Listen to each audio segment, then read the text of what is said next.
I start to file into the room before I start officially talking. So I just kind of yammer on for a couple of minutes or for 30 seconds or so, which is something Wes Hagen taught me on his day drinking with Wes Hagen thing. So it does look like we are live now, and we have some people starting to file in. Thank you to those of you who are coming in today for the latest in an ongoing series of tastings. I am Matt Kedman. I'm an editor with Santa Barbara Independent, where I've been since 1999, covering wine most of that time, and then also a contributing editor for Wine Enthusiast, where I review about 200 to 300 wines a month up and down the Central Coast, with a huge portion of that being Santa Barbara County. Today we've been doing this series, this Santa Rita Hills Wine Alliance series for the last few months. Due to the pandemic, we can't. It's not as easy to go out and visit wineries, so we've been kind of bringing wines to you. We announced the events enough in advance so that you can order some of the wines to yourself and sip along with us. In the past weeks, we've done Kathy Joseph from Fiddlehead. With Camines to Dreams, Tara Maria. We did Doug Marjoram and Bruce McGuire on June 30th. On July 7th, we did Dragonette and Liquid Farm. On July 14th, we had Temperance Cellars and Buscador Wines. July 21st, we had Greg Brewer and Ken Brown. The last one we did a couple weeks ago was a pretty exciting one. We did a whole showcase of Faciega Vineyard with Rick Longoria, Adam Tolmack of the Ojai Vineyard, and Billy Wathen from Foxen. And today is actually our most special event yet. This entire series was kind of set up to lead into today's event, which is presenting and honoring Richard Sanford of Alma Rosa Winery with the Vintner of the Year Award. And we will have an award presentation and some special guests and all of the above, all the bells and whistles. I even wore a bow tie and a jacket, which you don't usually find me in, especially now when we're all sitting at home with no reason to dress up. But here we are with Richard Sanford, as you can see on your screen. We also have the Alma Rosa team that's going to speak for us as well. So Bob Zorich, the owner from Alma Rosa, I know you wanted to give a few introductory remarks, and we can toast with Richard, and then we can kind of move on into an interview and taste some of the wines that we have for us today, and then get towards the special guests and the all-important award presentation. So Bob, take it away. Thank you very much, Matt. Yes, I'm Bob Zorich, and I'm the current owner of Alma Rosa Winery, which Richard founded in 2005. I'm excited and pleased that Richard's accomplishments in the industry are again going to be recognized this evening, particularly with regard to his work around establishing Pinot Noir and Chardonnay in this region and in founding and elevating the Santa Rita Hills appellation. Back in 2013, my wife Barb and I were introduced to Richard and Tekla, who were interested in selling the Alma Rosa Ranch and Winery. Barb and I have loved the wines of this region as we met as students at UC Santa Barbara many years ago, and we were aware of the pioneering work that Richard had accomplished over the many decades. As you know, the Sanford and Benedict Vineyard that he planted in 1971 is internationally recognized. And tonight we have a chance to taste a white Pinot Blanc blend from another famous vineyard he planted, La Encantada. We have this, if I can get the glass in there we go. So after we acquired Alma Rosa in 2014, Richard worked with me to expand the vineyards, helping choose vineyard sites, clones, and rootstock. He has worked with our winemaking team to define winemaking styles, always emphasizing refinement and finesse over heavier expressions of the grape. And he has shared his inspirational vision of our wine region with all of us over the years. Richard, Barb and I, along with the entire team at Alma Rosa, congratulate you on being named Vintner of the Year. So cheers. Cheers, Richard. Cheers, Richard. Thank you. Cheers, Richard. Thank you very much, Bob. It means a lot to me. I'm going to cheer too. Perfect. Deborah, before we get into Richard, do you want to give us a quick update on how things are going at Alma Rosa as far as visiting goes? Do you want to introduce your winemaker as well, Samra? So this is our winemaker, Samra Morris. This is her second vintage with us, 2020. She just told me today that we expect harvest to start at the very beginning of September, the very end of August. So about 10 days earlier than we had anticipated as of yesterday. And we are socially safe, open at the tasting room. We have built a vine garden in our parking lot where we have 5 tables, and we have 2 tables on our patio. And I'm pleased to say that things have been going well, actually. We are seeing a steady stream of traffic and a lot of new customers, for which we're very grateful. And that's been going well. We're happy, very happy with the trend. And we've been renting furniture, and today I finally found some furniture that I can buy. So I pulled the trigger on that because I think this will be the norm for a while. Yeah, luckily, we're in the Central Coast and it doesn't rain here. I haven't been able to stop by yet, but I've seen pictures, a press release of what you guys did with the outside, and it looks quite inviting and welcoming. So congratulations on that too. Yeah. Thank you. Richard, let's start talking about your life and illustrious career. Before you all leave and go off the air, I just wanted to thank you, Bob, for the comments, and Samra for carrying on in the winemaking tradition. I want to say that Bob early on recognized the importance of quality, and his commitment to plant new vineyards and take care of the earth and provide the very finest quality wines are important to me. And so thank you very much, Bob, for your commitment to do that. I'm so happy to be a part of it. Thank you for all of your input in making that happen in the right way. Now, it's all about balance, and I think we're achieving a beautiful balance with these new wines. So I'm very excited about our future. Great. So, Richard, it's basically been 50 years since you started poking around. I mean, 1971 was when you guys really kind of put your stake down, right? And so I'm always curious to hear, what was the world like back then when it comes to viticulture in San Ynez Valley, particularly the Western San Ynez Valley? There wasn't any, right? There really wasn't any at the time, Matt. It was a very interesting time because there was a developing interest in the wine business. Mainly, people were planting vineyards for tax incentives, and so there was a lot of early development in some more commercial vineyard sites. But people who were interested in high quality wine seemed to come a little few at a time into the Santa Maria and Santa Ynez valleys. And I think we were all inspired, at least I was inspired, because of the climate. I came to know the region really when I was recognized the transverse mountains and the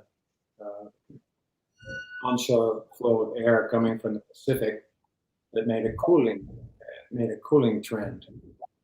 Subsequently, we have identified 5 different growing regions in our area, but at the time, the area was really unknown. So the early days, people began planting all different varieties of grapevines in different places. So it took a little while for it to finally catch on. And I imagine it wasn't even called, I mean, did people even call what you were planting, which is more the Santa Rosa Hills, did they even call it they obviously didn't call it the Santa Rita Hills, but did they call that area the Santa Rosa Hills? Or what was the name of the area? It was the Santa Rosa district of the Santa Ynez Valley. Okay. And it's true that the very earliest appellations, in fact, the appellation system I learned started only 20 years ago. And Santa Maria was the second appellation after Napa Valley. So Santa Maria and Santa Ynez was 2 years later. I think that was 80, 81 or something. Yeah, 80, 83 maybe, something like that, yeah. And so very quickly, people began to recognize Santa Maria as the place for Pinot Noir, Chardonnay, and Santa Ynez Valley appellation, the place for Cabernet. And wine writers began writing it up. And those of us who were west of the essentially west of the 101, I was really offended because we were growing Pinot Noir from the get-go, and everybody was recognizing Santa Maria as a cooler region. Well, in fact, it was where the grapes were being planted, but to the interior of this.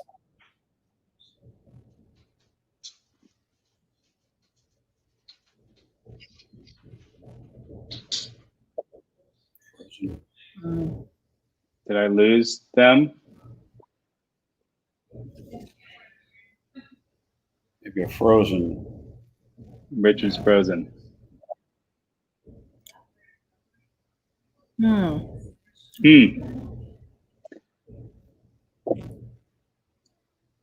That was abrupt.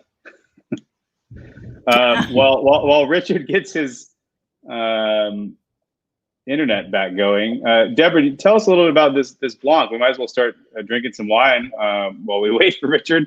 The first wine we're drinking today, tasting today, is the Alma Rosa Encantada Vineyard Santa Rita Hills Blanc, which is, I think you said, a blend of Pinot Blanc, which is one of Richard's favorite grapes, and Pinot Gris. They may have. Whoops. So There he is. Hi. Yeah. You're back. I think we have a little testy internet connection. Being here on the ranch, we're in the country, and it's not direct Ethernet cable. So, Right. are we okay Yeah, now? you're good to go. Okay. I have my Blakeney here, my daughter. Your IT support. IT support. That was she's my best vintage ever. We started while you disappeared for a second. We started to talk about this Blanc. So Deborah, I don't know if you want to talk a little bit, and then Richard, you can tell us about your love for Pinot Blanc and Pinot Gris after Deborah gives a couple words about the wine. Sure. Yeah, we just bottled this in January of this year. So this wine ages for about 15 months in a combination of stainless steel and oak. And it's about 50% Pinot Blanc and 50% Pinot Gris. It's the only Pinot Blanc in the region, and Richard can get into that. He planted Encantada back in 2000. Sometimes we make the wines separately. Sometimes we put them together. So this year is a blend. And again, it's a combination of both the varietals, and both varietals are aged in a combination of oak and stainless steel. Yeah. Before we bottle it. But Richard loves the varietals, and he'll have a lot to talk about.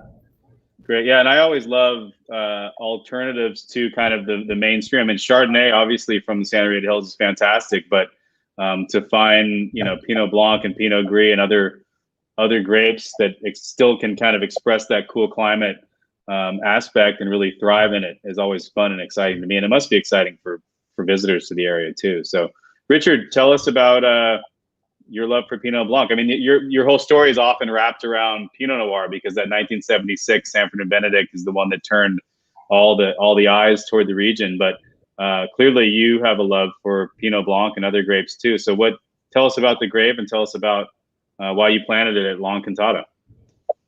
Well, this is so delicious. Congratulations to Samra on finishing this beautiful wine. Today it sort of has a little bit of that orange peel kind of character, a little citrusy note. But what I like about this wine is the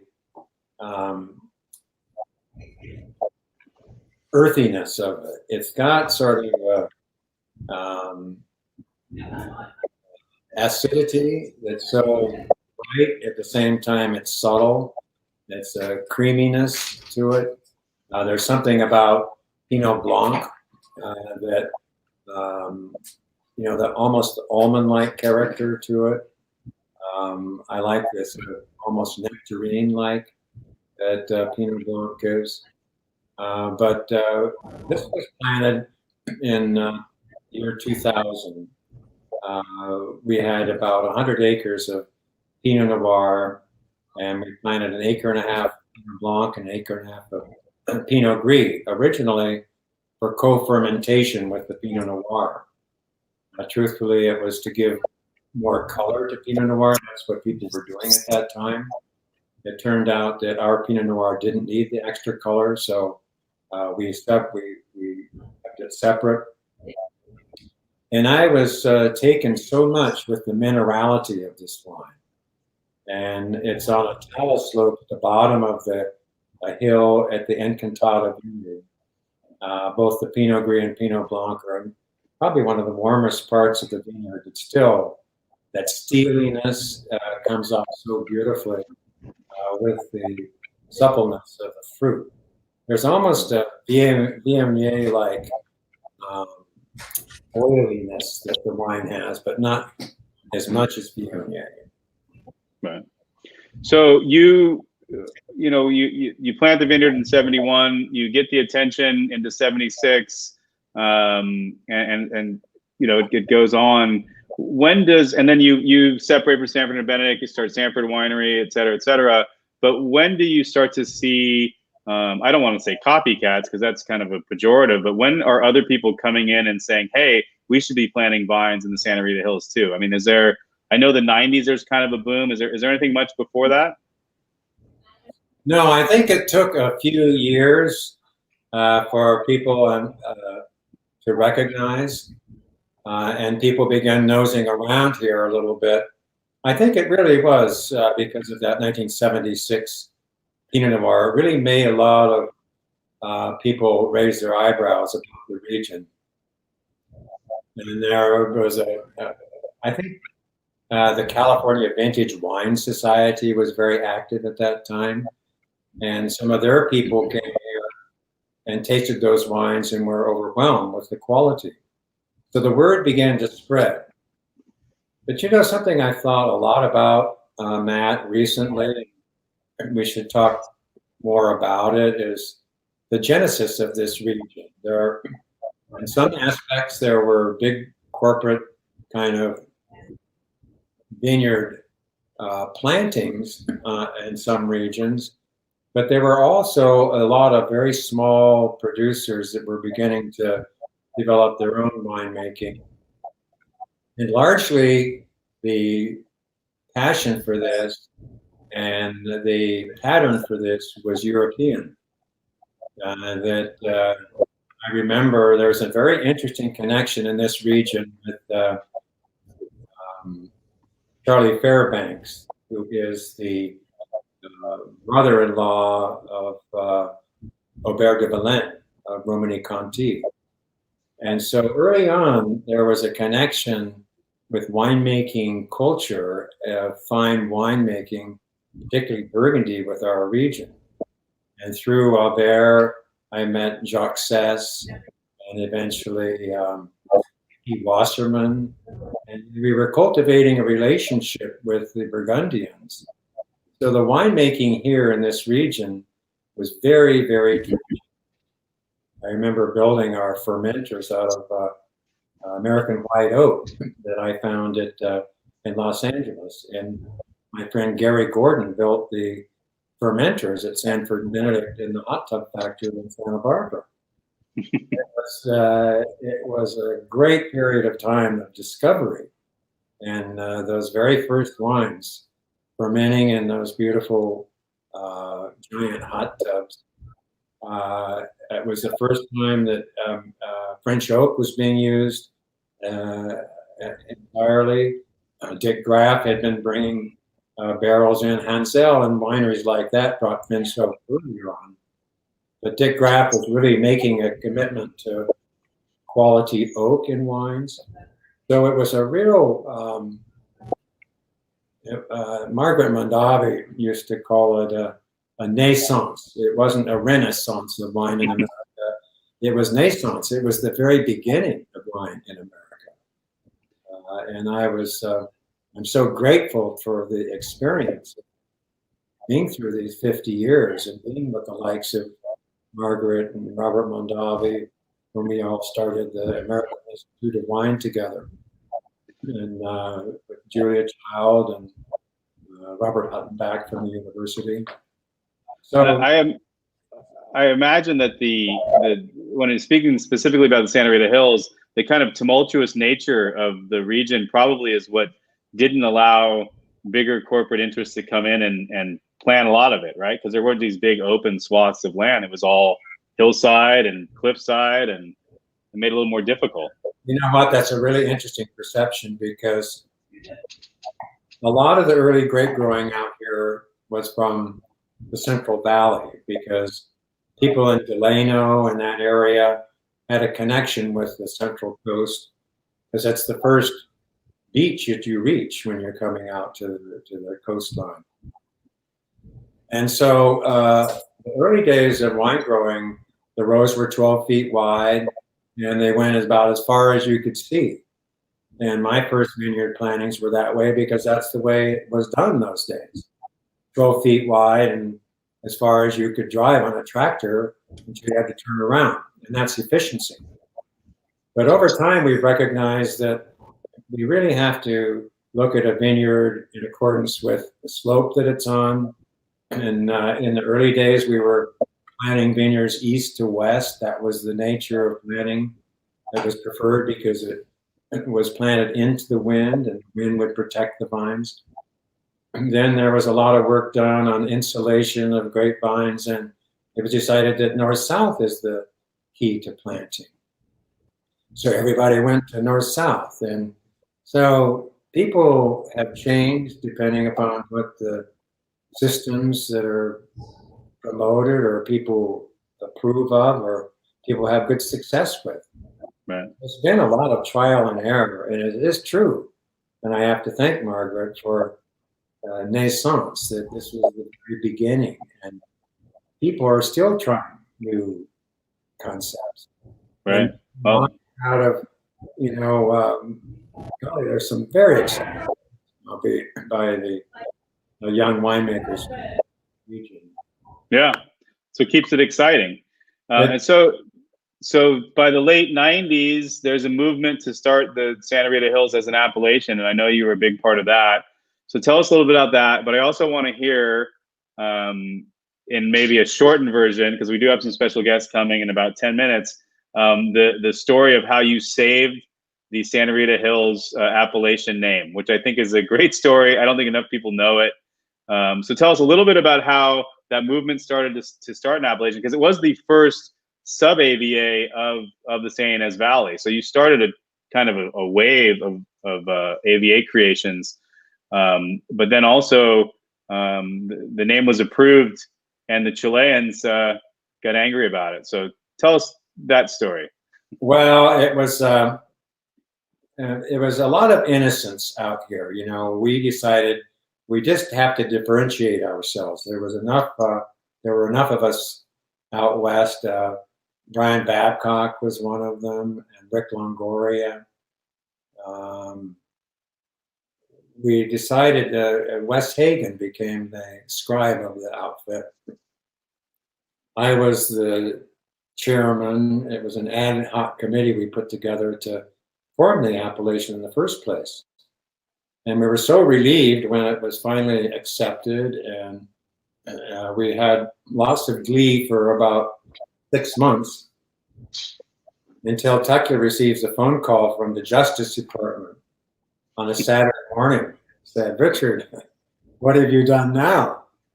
That here was the Justice Department calling me to say the DATF was being sued by Viña Santa Rita of Chile. And I'd never heard of Viña Santa Rita of Chile, but I soon learned that they're 120 years old. They make 3 million cases of wine a year. And so the ultimate outcome of this was that we used to send a lot of wine to Europe, And Tekla and I were at the London Wine Trade Fair, and I went over to their booth at the trade fair and introduced myself, and they almost collapsed because I was the enemy. We were having issues together. But their attorney from Ropes and Gray in Washington interceded and said that, well, first of all, I said, you know what, we're not bad people. We want this to work out for all of us. That appellation has to be determined by a geographic place, name. Santa Rita was the only thing that really worked for us. And so I agreed to go to Santiago to meet with Ricardo Cuero, the owner of Santa Rita. He was a grandson or great-great-great-grandson of one of the conquistadores. So we had a lot of discussion back and forth about the nature of it all. And finally, his issue really had been the script, and their label was very similar to the script that we were using. And so we finally reached an agreement that if we would abbreviate our name to the STA period, that we would give them rights to the SANTA Rita Hills, and we would use STA period Rita Hills, that it would be okay. So then I'll always remember this. Peter, the attorney from Ropes and Gray, called me to say that they were accepting this. I went to Washington and went to, at that time, the Bureau of Alcohol, Tobacco, and Firearms, because we had to get the chief to say that he would accept it if we were going to present an appellation change a year and a half after it had been approved. Why would we be doing this? And so he determined that it was to prevent an international incident. And so he winked at us, and that's all we needed to recognize that we really had to get going and submit a new application. And so then Wes Hagen kind of drafted up our new application, and it went through very smoothly. But we had to get, Peter Brody was the guy's name. We had to get the chief to wink at us before we could submit the application. So that's why it's STA period Rita Hills. I think it's quite distinctive, actually. It is. It is. It has become, for sure. And I just love that story because it shows you that what goes on in wine is not always just picking grapes and crushing them and putting them in a bottle. There's a lot of international intrigue involved as well sometimes. That's fun. You know, wine should be that way. You know, so speaking of wine, let's drink the Pinot and tell us a little bit about that. This is another vineyard you planted, I think, 83. So this is, you know, is this the first vineyard you planted after Sanford and Benedict?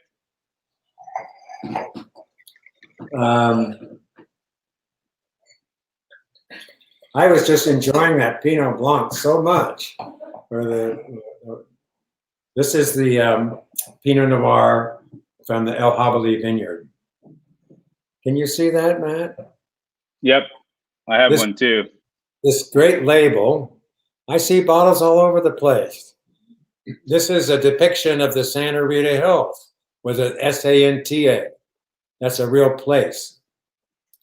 So these hillsides in our label are a real look into the hills and valleys of the Santa Rita Hills.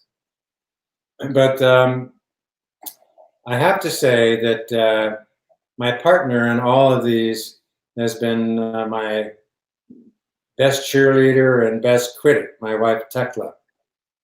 And she was there for the 1976 vintage at Sanford and Benedict, and has been with me at every vintage since then. So I want to toast to her with this Pinot Noir being my guide in all of this. Cheers, Tekla. We'll see her later, I think, too, with the award presentation. Wow, that's a delicious wine. Deborah, do you want to throw anything in about this wine particularly? This is the Jabali Vineyard. Well, just to say that this is, if you have it, we haven't yet released it, so this is a pre-release, and delicious. It's from the old vines on the estate. We're very happy with preliminary responses to the wine, and we expect to sell out of it pretty quickly. And it's the, I mean, we talked about this a little bit, but this is the last vintage of those old vines too. So it's a special wine in and of itself just for that, I'd say. That's true. We were experiencing Pierce's disease in that portion of the vineyard, so future vintages of El Jabali are going to be predominantly newer vintages, newer vines that were planted by Bob and Richard in 2015. Okay. This wine is all from the original budwood that we brought to Sanford and Benedict Vineyard, Matt. It's the Mount Eden clone that we planted at Sanford and Benedict. And I was always poo-pooing the idea of age in vineyards. But this wine reflects that sort of long structure that only a mature grapevine can give. You know, there's a youthfulness in wine that goes to about 7 years. And the French say that you can't make a fine wine from less than 12-year-old grapes. But this wine's from 37-year-old grapes. And very well-developed root system. But there is a character of this wine you don't find in a youthful young wine. So I think it's important to keep that in mind as you enjoy it. But there's an earthiness to it, the nose. And there's something about Pinot Noir. It's so magical. It really connects with the earth. And I would like to say something about connecting with the earth. You know, I am a big fan of Eric Asimov, the New York Times. And, you know, there was a period here in April or May that he wrote a piece about, gosh, with the challenges in the world, it just seems so frivolous to be talking about wine. And I know that you've probably gone through that too, that what are we doing here enjoying all this wine and all these calamities are happening all over the world. And that recently he wrote an article about 2 or 3 weeks ago that wine is a pathway to nature for him. He's had a period of time of introspection with all the time at home. And he said that that there is a direct connection, a direct path to nature through wine. And this wine, you can taste the nature in wine. I approve of that entirely. So yeah, here's that's good. Here's to nature in the wine. Here's to nature. Yeah, I read that article. It was great, and he was speaking of, you know, as a city dweller, how it's been so important as connecting him to nature. But I can say the same as a suburban dweller that's in vineyards often. I mean, it is really the one experience in which you truly are I mean, other than eating food, obviously, but it's an experience where you truly are ingesting nature that's gone through the lens of a craftsman or craftswoman. And, you know, it's not just fermented grape juice. There's something a little bit more there. Yeah. So, you know what? That's the elusiveness of it.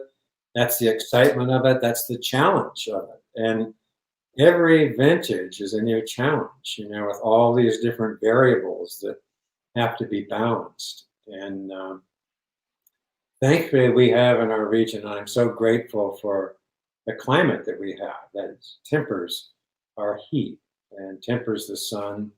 I've taken to call it refrigerated sunshine.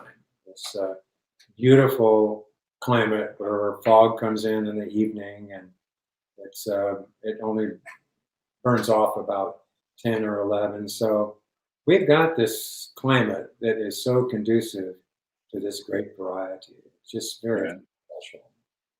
So before we let your friends in to say hi, you obviously knew this region had potential. You proved that potential. Did you ever expect it to become as successful as it's become, as far as how many vineyards there are, how many wineries there are, how many brands, how many tourists we have? I mean, is this what you expected, or were you just going for it and figured it out? I don't think I had any expectation about how it would be. It's a bit overwhelming, frankly, the way it's turned out. I didn't realize it would be so successful. And I'm so grateful to have been a part of it all. And as you said earlier, there's something that's really happening in our region, and there is a dynamic of excitement and change. There's a youthfulness of approach. You know, I'm going to be I'm just getting a lot older, Matt. Just you almost said a number there, Richard. No, actually, I am in my 80th year, because I'll be 81. I'm in 80 in March. So it's just been a huge benefit to be here and see it all happen, and to think of the young people who are coming in and have chosen to be here because of the nature of the place. And the nature of the place is what provides the wines. And that's the excitement, that we can craft these beautiful wines and send them all over the world. And what's so amazing to me is that in this short time, these are really world-class wines. And I want to toast to the Santa Rita Hills as being a world-class area. Cheers to that. Thanks, Bob. Thanks, Deborah, for your support. Great. I think that's a good. Thank you, Richard. A good cue to bring in some of our special guests that want to say hi and give you a toast, Richard. Hey, Tekla. Hey. Oh, look at this guy. Oh, my goodness. There's Brian. Hi, Brian. Hey, guys. Hi. How's it going? Creeping in. Time for some wine. Hi, Frank. Oh, golly. I hope you guys had some wine. Where are your bow ties? You know, we do have a lot of them. I used to wear bow ties all the time. I think, Matt, if you're wearing a lot of bow ties, I think we should probably trade bow ties. Yeah, for will some wine. of them to you, because we have trade it for wine. Yeah. I wouldn't say I'm wearing a lot. I wear the same one like 3 times a year. Well, But, we'll give you some. Thank you guys for joining us. Yeah. so we have, as you can see, we have Rick Longoria, Greg Brewer, Brian Babcock, and Frank Ostini to say hi. Jim Clendenin was going to join us, but he went home a little early from the winery today. But he sent us a comment that I'd like to read first, and then we can jump to these other guys. So Jim says, he sends his regrets that he can't be here, but he says, "Congratulations, Richard. The Vintner of the Year title is well deserved. Your presence, influence, and leadership have elevated this region far more than what most people know. Personally, you were elemental to the success of Au Bon Climat. When Adam and I were just starting out, you enabled our dreams to come true, not only as winemakers, but with a vineyard that is one of the finest in America. I have worked with that vineyard since 1987 and still do to this day. Thank you for your contributions and for being a wonderful ambassador for Santa Barbara County. Sorry I can't be there in person virtually, but at least you don't have to worry about me being long-winded. And as someone who has moderated panels with Jim, I think that's an accurate statement." Silver lining. Thank you, Jim. I appreciate that. I'm glad you're all there. That's very thoughtful. Wish we were all together in person. No kidding. Yeah. Brian, why don't you go first? What do you want to say to Richard? You've been here quite a long time, and he was a big part of your early career, I think, and the starting of the Santa Rita Hills. So what are your thoughts about Richard? It's almost like, where do I start? The thing that struck me with what Richard said just a few minutes ago, he was talking about his greatest cheerleader. Tekla. And I think Richard and Tekla were a lot like my mom and dad when they came into the area and started planting their first vineyard. My dad was a kind of a fearless and very experimental guy. And I think Richard could sense that about him. And the thing that my dad always loved about Richard is that Richard was very engaging and open arms. You know, the attitude was like, if you think you can, you think you can make it in this crazy business, join the club, you know? And my mom and dad deeply appreciated Richard, your mentorship early on. And it really gave my dad the confidence to carry forward in planting our first vines. And when I think about, you know, the fact that Richard and Pierre Lafond, I think deserves a little shout. The first guys, you know, the wine business is where you start to do stuff in the wine business and you ask yourself, am I being really brave here or really stupid? Yeah, because it's just one of those businesses. And, you know, Richard and Pierre were the first guys to actually get a shovel and dig a hole and plant a Pinot Noir and a Chardonnay vine in what is now the Santa Rita Hills. And Richard, I think you've kind of created a monster, but it's a good monster. Yeah. It's a whole new culture. And when we sat down at the first meeting of that fledgling group, the Santa Rita Hills, the first association. Wine Growers Alliance. Thank you. And the first thing that you said when we sat down was you said, I think the timing is perfect. And you were right. Whether you thought what you see today is what was coming or not, I think that what you did and what the group did was to just sort of unleash everybody's passion at the time. And it was much needed. And, you know, look at what it's led to. And the one story that I'll tell was after our fledgling group, we took a vote on what we thought the name of the appellation should be. And I was lobbying for the name Rita's Earth. Okay? And we actually took a vote, and Rita's Earth won. Whoop, just a sec. But the minority was so opposed to it. Just like, no, that is, oh my God. They hated the name. And Richard was the only guy on the planet that was capable of reeling me back in and asking me to think about this. Brian, just think about this and think about where we're at, because what we were about to witness was this, you know, the stillbirth of our own association, because the minority just didn't like the name. And so, you know, I reconsidered, and Richard, he brought us all back to the table, and we agreed, okay, look, well, let's just call it the Santa Rita Hills. That's going to work for everybody. There's one guy on the planet that could put all of those personalities in a room and keep them from killing themselves. You know, and that's Richard Sanford. And so Richard, I mean, I think, you know, what you did, and the venue that you gave us and the spiritual leadership that you gave us, I mean, history will show that, you know, the central figure behind the Santa Rita Hills, certainly, if not a great deal of Santa Barbara viticulture, is you, my friend.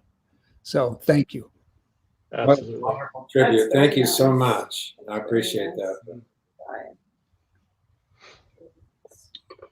Who wants to go next? Frank?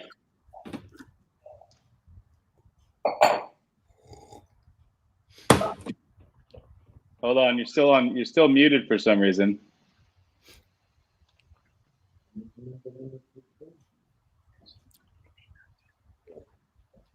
I can't hear you. Let's try Rick. Yeah, there must be something about the name Richard and technical difficulties. Recall. I also got lost during our Face Ciega event, but Richard recovered. he recovered much better than I did. Yeah, I had to run Yeah. questions through Adam to ask Adam, yeah. Rick, and yeah. Yeah. Anyway, Richard, I just want to congratulate you on a well-deserved honor.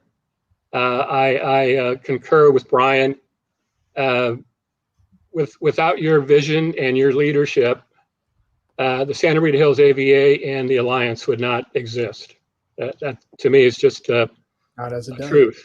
And you did it, as Brian said, very graciously.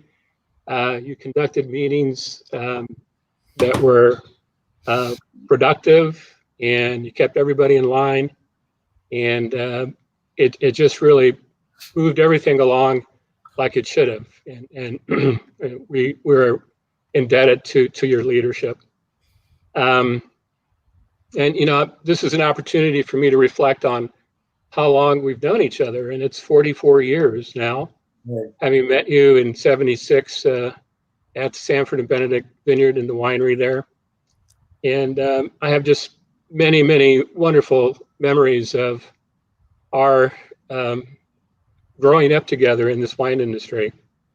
And wonderful memory of a particular party up in the Oak Grove just above your cabin at the vineyard there on a Sunday afternoon. Another memory of tasting, I don't know if you remember, but for some reason we were tasting at Maddie's Tavern.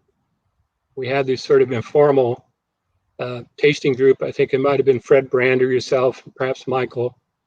And I recollect you saying that you were very interested in Sauvignon Blanc. And this is in 1977. And of course, Fred Brander had planted some Sauvignon Blanc, but aside from that, that was not a grape that was on anybody's radar here in Santa Barbara County. And sure enough, when you started Sanford Winery, I think Sauvignon Blanc was one of the first white wines that you made. So I kind of remember that as being unique. And just I just treasure your friendship throughout all these years at wine tastings that we've been to, panels that we've been on together. I recall having some fun up at Vail, the Taste of Vail, and just so many other memories. And I thank you for your inspiration, your inspiring role in the Santa Rita Hills development. It encouraged me to plant my vineyard in 1998, and you've always been just so kind and generous on how you've appreciated my wines, and very much appreciate it. So this is an honor, well deserved, and cheers to you, Tekla, and everyone at Alma Rosa. Thank you. Thank you so much. Thank you very much. Thank you. For coming and saying hi. You're welcome. Wish we could be in person. I do too. Oh, there but will be that's a gonna day. It will be a day. Again, It will be a day. soon. Thank you, Rick. Frank's dealing with his technical difficulties, it seems like. But Greg, you're the youngster of the group. Yeah. For sure. Spring So chicken. tell us about your Spring memories of chicken, Richard for sure. and what he's meant to your career. Well, everybody here. I mean, I've been thinking about it since this honor of being able to speak on his behalf, and thank you all for this opportunity and for everything. And it was funny. I usually get emotional. I probably will again, but I was laughing almost inside because I can't even remember all the times I've spoken about Richard at comparable events like this. Yeah. And it's truly a testament to who he is and the entire family. They're just incredible people, and they're so steadfast and like an anchor, and they are it. They're the core, they're the nucleus of this entire ecosystem that we have here. And it goes well beyond the earth and the transverse range and everything else. And I think exactly, what Brian and Rick said, not to take their words, but with Richard, they're all the beautiful stories, right? There's the thermometer in the car, the hot tub story, the wink from the BATF agent was new to me, but that was a cool one. But all those stories we've all heard so many times, and all I want to do is to keep hearing them, right? I want to be at his knee. And that to me is an icon and a leader. And we all love you. Oh, great.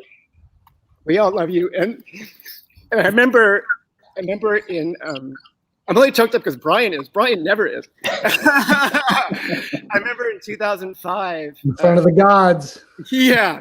I remember in 2005, there was we honored you. I think it was the first time I spoke about you or at the mission in Lompoc. And it was and I remember it was like the 05 harvest was massive. It was like double as big as it should have been. I had 2 jobs. I had 3 young kids. I hadn't slept for days on end. And then I was in the mission with all these heroes of mine, all of whom are on the screen, candles, the whole thing. And I don't even think I said a word. I was just bawling. And I remember Blakeney, I want to say this because she's here, which is so awesome. She came up to me, I think after, everyone was so supportive and hugging me as if I was like going through some traumatic experience. And I was just like emotive and broken down and really kind of in that state. And I still am, you know, all these years later. And Blakeney, she was so sweet. She was almost not surprised, but her response was, it's just our family. You know, it wasn't like, oh my gosh, yes, my dad is a hero. It was just the way they all are as individuals and as human beings. And that's the lesson. That's the hard part. That's the inspiration. It's just a beautiful, beautiful family that has been the guiding light here. And what's such an honor for me is I was basically born the year it was planted, right? I'm 50, I've been here for 30 years. And so again, seeing the inspiration of Richard at 80, you know, it gives me another, I'm halfway home. I've got another 30 years in me for sure. But really I see myself as, you know, a very, you know, prideful second generation really in the relay race, you know, and Richard did the hard part, you know, getting out of the blocks and establishing the pace and, you know, getting the team together and all that. And all of us on the call, you know, are just, you know, are there ready to grab the baton and to try to make him proud. So thank you. Thank you so much, Greg. That was so thoughtful. I love you. Appreciate it. We love you guys. And Sonia. Everybody. Thank you, Greg. That was great. I was at that 2005 dinner, and I guess now that you mentioned it, I do remember some guy crying a lot. Giving a speech. I'm known for that. You've written about me Yeah. doing that. Yeah, Yeah, that's right. Yeah. Very emotional. I've got to keep up my tough black shirt tattoo image. That was an unbelievable occasion in our lives, I have to tell you. Just completely overwhelming because it happened. You know, we were starting over, and those were the first wines with Alma Rosa, and to have all of you there, all of you who are here, and more, many more, and the candles, as you said, Greg, was just one of the most beautiful experiences ever in our whole lives with being in the wine business. It was just amazing. It was so stunning. I didn't really know much about it. I walked into the Chapel. and there were 400 candles burned. Yeah, that was It's not Song. been done before or since, but it was just a magnificent display. Song put that together. You know, it brings a spiritual element to it that Greg's referring to that I think is important for all of us to recognize in this business, that it really is spiritual. Nature. It was one of my earlier entries to the wine world to go to like a big event, and I was like, "Wow, they're all like this. This is amazing." Nothing's quite been like that since. But I was so taken.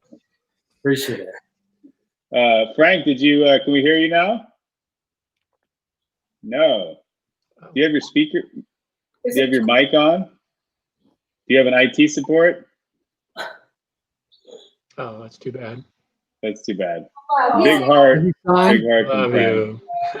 you. Oh, we love you. You know we do. Oh, That's so bad. that's Well, that's too bad. But we've had some great tributes here from Greg and Rick and Brian. For myself, as a journalist here covering wine, Richard was one of my earliest kind of supporters, and frequently as the years have gone on, especially working, reviewing wines now, he's repeatedly reminded me like of the responsibility and the importance that the role I have can have for helping a region out and for documenting what's happening here and how it happened and why it happened. And he's been a big cheerleader for me too. So I'm not going to cry like Greg, but but I did wear a bow tie. And I'm, cheers to you, obviously, Richard and Tekla and Blakeney for all you guys holding down the fort and keeping it together. Tekla, do you want to present the very heavy award to Richard, the honor? As everyone knows, we're here to celebrate Richard as the Santa Rita Hills Wine Alliance's Vintner of the Year, which I'm surprised, honestly, he hasn't already gotten a couple times, but this is a perfect time for it. See it or not? Huh? We can kind of see it, yeah. I mean, it's definitely it's oak. It's a barrel top. It's an oak barrel head. Barrelhead that was finished. There we go. Oh, nice. It's a medallion. Very nice. You need a big chain. Yeah. Can you read it, Richard? Yeah. That's cool. It's Santa Rita Hills Wine Alliance, as we're known now. The future is not where we are going, but what we are creating. Yeah. That sounds familiar. That's cool. That's a Richard Sanford quote, right? Quote of me. 2020 Vintner of the Year. Founder of Santa Rita Hills AVA. Along with others. 1971 Sanford and Benedict Vineyard. 1981 Sanford Winery. El Jabali, La Rinconada, and La Encantada Vineyard. In 2004, Alma Rosa Winery. Wowee. Beautifully done. Wowee is right. Thank Beautiful. you. Well deserved. Beautiful award. In my, with regard to Santa Barbara County, you are the only inductee of the Vintners, California Vintners Hall of Fame, if I'm not mistaken. Is that correct? in the Vintners Hall of Fame. Yes. Yeah. I'm very old. You're very wise. We're older. So Yeah. we're Wiser. You know what? It's sort of remarkable to have a bronze bust of you or a Plaque. Yeah. on a wall somewhere. It's at It's at the Robert Mondavi Center, I think. No, that's not what they call it. It was was it Copia. Greystone? Oh, Greystone. It's the Is it now Greystone. at Copia? right. Anyway, Blakeney can probably put it down because her arms are gonna fall. She's getting a workout. Richard or Tekla, any more things you'd like to say before we sign off on this great tribute night? Frank still can't talk? Is that Frank there? I think he can talk. We just can't hear him. He can hear us, I think. Oh, you can talk, Frank, yeah, but we can't. Otherwise, Frank. well, I just want to say I appreciate so much the recognition. It's been my huge pleasure to be here. Thanks to my wife Tekla and Blakeney for their enduring support. Yeah. It really is. It's emotional with me, Greg. I know. Are connected spiritually with the place, but we live in a magnificent place and we have to protect it. We do. Really important. Right. Incumbent on all of us to try and be as naturally farming as possible and really look for the purity in our wines. We are definitely an expression of nature, and we really have to cultivate that, and herald that, because who else is going to? Well, the connection to nature is what we all have to get back to. And I think actually that's sort of what COVID is doing too, whether it's the nature of yourself or the nature of the outdoors. It's just things that are simpler and just supporting each other through this whole thing. It's crazy times. And I wanted to say something about Barbara Satterfield, who pulled all this together, I believe, along with Matt, and how great she has been to work with and be, hiding things from Richard, and because he didn't know you all were going to be on here. So it's really nice and it's fun. I'm having fun. Fun is something you have to really reach out for these days. So thank you. We love you. Great. Thanks, Well, everybody. cheers, Richard, Tekla, Blakeney, Greg, Rick, Frank, Brian. Thanks for tuning in. And Sure. here's Sam. El Jabali Pinot Noir, Noir. the last vintage of those vines. Yeah. And it's good. Be well. Get it. Be well. Enjoy. Be well and stay well. Stay Yeah. healthy. Cheers. Cheers, Same everyone. to you. Cheers. Hope to see you in person Love you. soon. Cheers, guys. Love to you all. Love you all. Bye, guys. Brian, Greg. Talk soon. Thank you. All right. It's good. Yep. Lisa and Diana. Excuse me? I said